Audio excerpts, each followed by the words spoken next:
Halo semuanya, perkenalkan nama saya Diza Ananda Putri Kudu dari Program Studi D3 Administrasi Perkantoran Angkatan 2020. Pada video kali ini, saya akan memberikan penjelasan tentang komunikasi perkantoran dengan beberapa submateri di dalamnya, dan video ini merupakan tugas dari mata kuliah Teknologi Perkantoran dengan dosen pengampu Bapak Roni Faslah. Submateri yang akan dijelaskan pada materi ini yaitu yang pertama adalah proses komunikasi perkantoran, kedua unsur-unsur komunikasi perkantoran, dan yang ketiga hambatan dalam komunikasi organisasi kantor. Materi yang pertama yaitu proses komunikasi perkantoran. Di sini saya akan menjelaskan proses terjadinya suatu komunikasi, mulai dari pesan akan dikirim sampai diterima penerima pesan serta reaksi dan umpan balik yang mungkin terjadi. Nah, proses yang pertama di sini adalah pengirim-mengirim pesan. Pada awal komunikasi, suatu pesan atau message yang akan dikirimkan oleh pengirim pesan atau komunikator atau biasa disebut dengan sender akan disandingkan atau encoding terlebih dahulu dalam simbol-simbol tertentu. Simbol-simbol tersebut dapat berupa kata-kata, isyarat, tulisan, dan lain sebagainya. Tujuannya agar pesan yang disampaikan mudah dimengerti dan menjadi lebih efektif sehingga penerima pesan dapat menginterpretasikan pesan tersebut sesuai maksud dari pengirim pesan.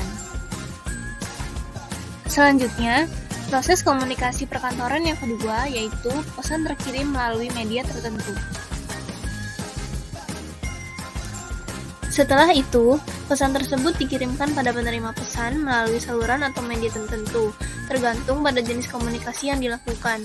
Misalnya, jika dilakukan komunikasi langsung secara face-to-face, maka pesan kata-kata akan dikirimkan melalui media udara.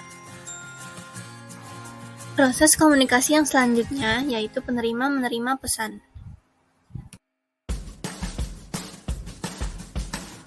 Selanjutnya, pesan tersebut akan diterima oleh penerima pesan atau yang biasa disebut dengan komunikan atau receiver dan juga akan ditransformasikan kembali atau decoding menjadi bahasa yang mudah dimengerti. Singkatnya, ini merupakan proses untuk memahami pesan oleh penerima pesan dengan harapan makna yang dipahami sesuai dengan yang dimaksud oleh pengirim pesan. Proses komunikasi yang keempat yaitu penerima memberi respon.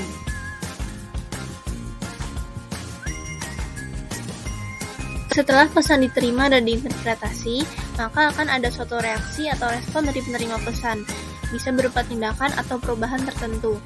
Respon yang dilakukan juga tergantung bagaimana penerima pesan merasakan pesan itu sesuai konteksnya atau tidak.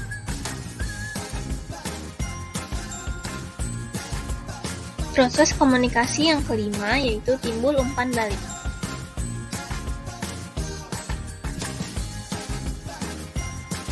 Proses timbul umpan balik merupakan proses komunikasi yang terakhir.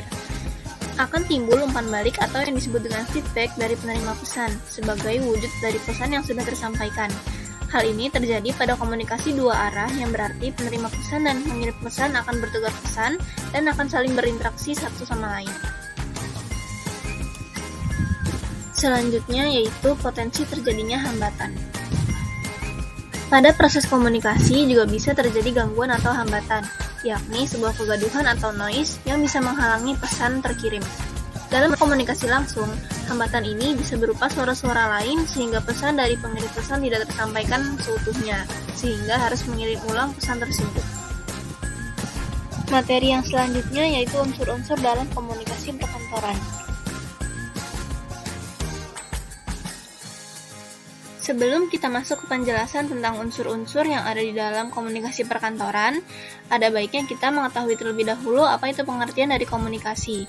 Komunikasi merupakan sebuah interaksi antara dua atau lebih manusia yang melibatkan proses pengiriman serta penerimaan pesan dari komunikator atau sumber informasi kepada komunikan atau target pesan. Dengan demikian, dapat kita ketahui bahwa komunikasi terdiri dari beberapa unsur yang mempengaruhinya. Unsur-unsur tersebut antara lain komunikator, pesan, media komunikasi, komunikan, dan feedback. Kelima unsur tersebut merupakan unsur utama dalam komunikasi yang menandakan adanya proses komunikasi yang sedang berlangsung.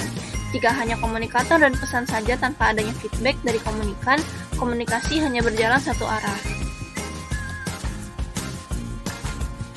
Selanjutnya yaitu tujuan komunikasi. Komunikasi ini memiliki tujuan tertentu, baik untuk mentransfer ide, mengedukasi, atau untuk mengubah sesuatu. Nah, agar tujuan komunikasi tercapai, maka seluruh proses komunikasi harus berjalan dengan baik. Agar proses komunikasi berjalan dengan baik, maka setiap unsur dalam komunikasi harus diperhatikan sedemikian rupa, sehingga dapat menghasilkan feedback positif dari komunikan. Berikut ini adalah unsur-unsur komunikasi yang memiliki peran penting dalam keberhasilan proses komunikasi. Nah, unsur komunikasi yang pertama di sini adalah komunikator. Komunikator merupakan unsur komunikasi yang bertindak sebagai penyampai pesan. Komunikator merupakan sumber informasi bagi komunikan, sehingga bagaimana komunikator menyampaikan sebuah pesan sangat mempengaruhi keberhasilan suatu komunikasi. Apakah komunikan dapat menangkap dan mengerti sebuah pesan atau tidak, dan bagaimana respon yang dihasilkan komunikan sangat ditentukan oleh kemampuan komunikator dalam menyampaikan pesannya. Berikut adalah beberapa hal yang perlu dimiliki oleh seorang komunikator agar pesan yang disampaikan dapat diterima dengan baik oleh komunikan. Yang pertama, menguasai teknik bicara atau menulis untuk menyampaikan pesan. Yang kedua, yaitu memiliki pengetahuan yang luas mengenai pesan yang akan disampaikan. Ketiga, memiliki kemampuan untuk menyusun isi pesan dengan baik. Yang keempat, memiliki kemampuan untuk memilih media yang paling tepat untuk digunakan dalam menyampaikan pesan.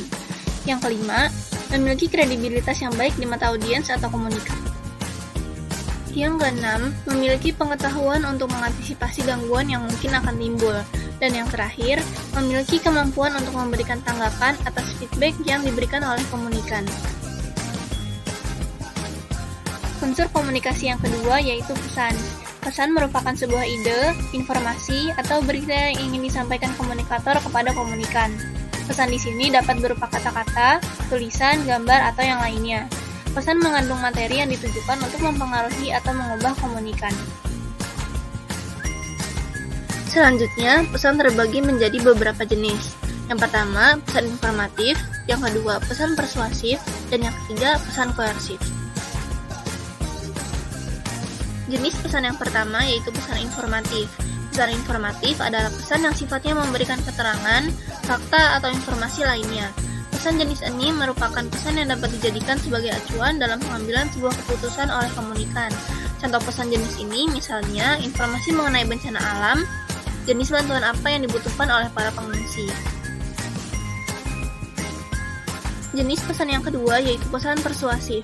Pesan persuasif adalah pesan yang bersifat membujuk. Tujuan pesan jenis ini adalah untuk mengubah sikap komunikan.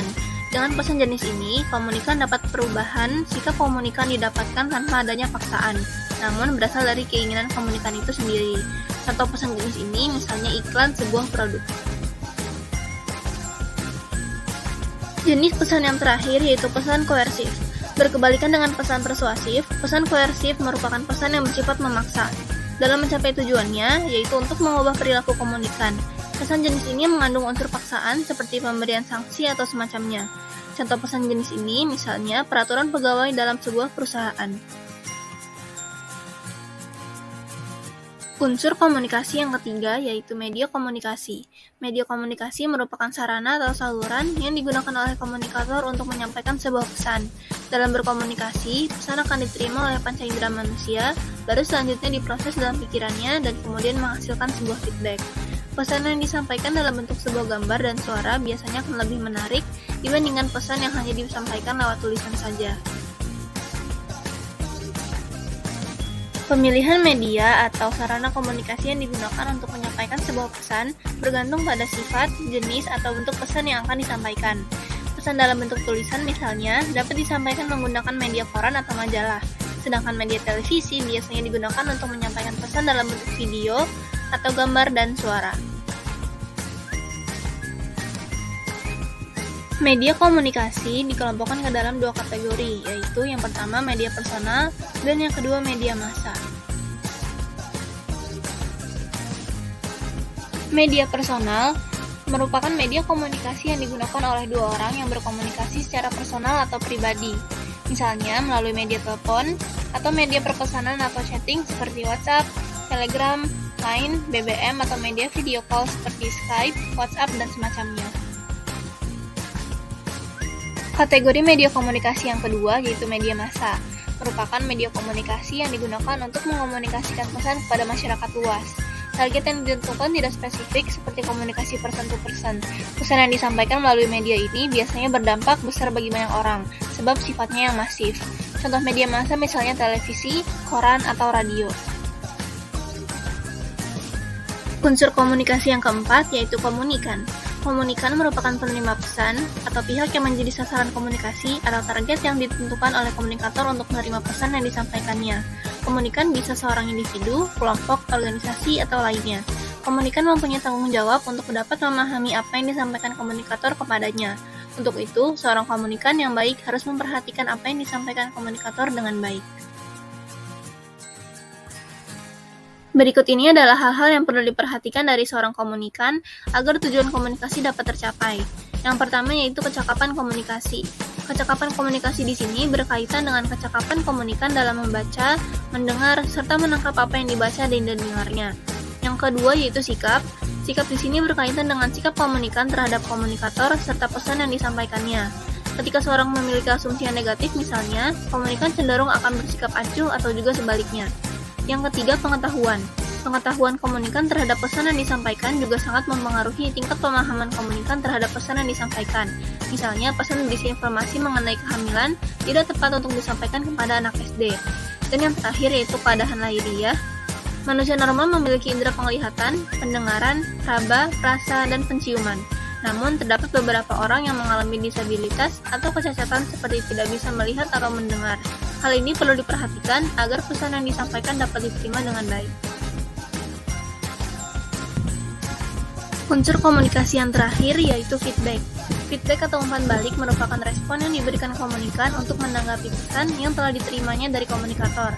Sama seperti keempat unsur komunikasi yang telah disebutkan sebelumnya, feedback memegang peranan penting dalam tercapainya tujuan komunikasi. Feedback dari komunikan akan mengukur apakah komunikasi berjalan dengan baik, apakah komunikan memahami pesan yang disampaikan, dan apakah tujuan komunikasi tercapai atau tidak. Feedback dari komunikan bisa saja berupa baik gestur, tubuh seperti gelengan atau anggukan kepala, senyuman atau perilaku seperti mencatat informasi, atau juga ucapan tanggapan berupa gumaman tertentu. Feedback dibagi menjadi dua kategori. Yang pertama feedback negatif dan yang kedua feedback positif. Feedback negatif. Feedback negatif merupakan respon yang sifatnya cenderung tidak setuju atau menolak pesan yang disampaikan. Contohnya seperti bersikap acuh, gelengan kepala, atau semacamnya. Kategori feedback yang kedua yaitu feedback positif. Feedback positif merupakan respon yang menunjukkan persetujuan komunikan terhadap pesan yang disampaikan, misalnya berupa anggukan kepala, senyuman, atau sikap responsif lainnya.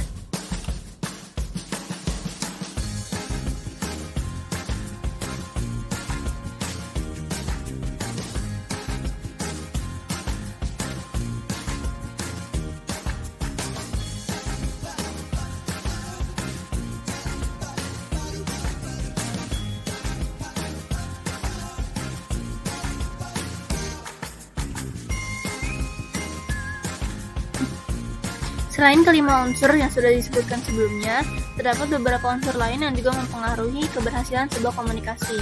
Unsur tersebut antara lain, yang pertama gangguan atau noise, yang kedua lingkungan, yang ketiga encoding dan decoding, serta dampak komunikasi. Gangguan atau noise di sini merupakan faktor yang dapat merusak komunikasi.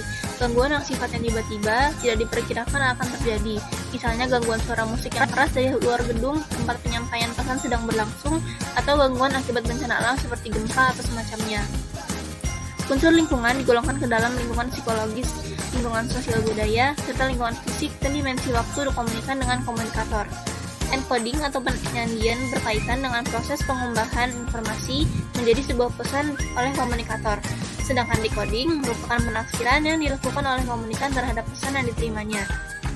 Unsur dampak komunikasi muncul setelah umpan balik diberikan oleh komunikan. Dampak komunikasi yang terjadi bergantung pada feedback dari komunikan serta tanggapan yang diberikan komunikator. Dampak di sini bisa berupa perubahan perilaku dari komunikan atau perubahan opini dan atau semacamnya.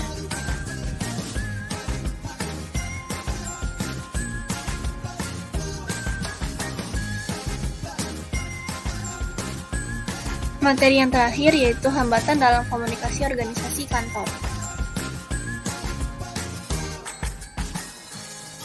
Hambatan dalam komunikasi organisasi kantor yang pertama yaitu hambatan organisasional. Perbedaan fungsi, kepentingan, dan istilah-istilah pekerjaan dapat membuat orang-orang merasa bahwa mereka hidup dalam dunia yang berbeda. Akibatnya dapat menghalangi perasaan masyarakat, membuat sulit memahami, dan mendorong terjadinya kesalahan-kesalahan. Jenis hambatan yang selanjutnya yaitu hambatan antar pribadi. Banyak kesalahan komunikasi disebabkan bukan oleh faktor-faktor organisasi, tetapi oleh masalah-masalah ketidaksempurnaan manusia dan bahasa. Perlu diperhatikan hambatan-hambatan antar pribadi seperti persepsi selektif, status atau kedudukan komunikator, keadaan membela diri, pendengaran yang lemah, dan yang terakhir ketidaktepatan penggunaan bahasa.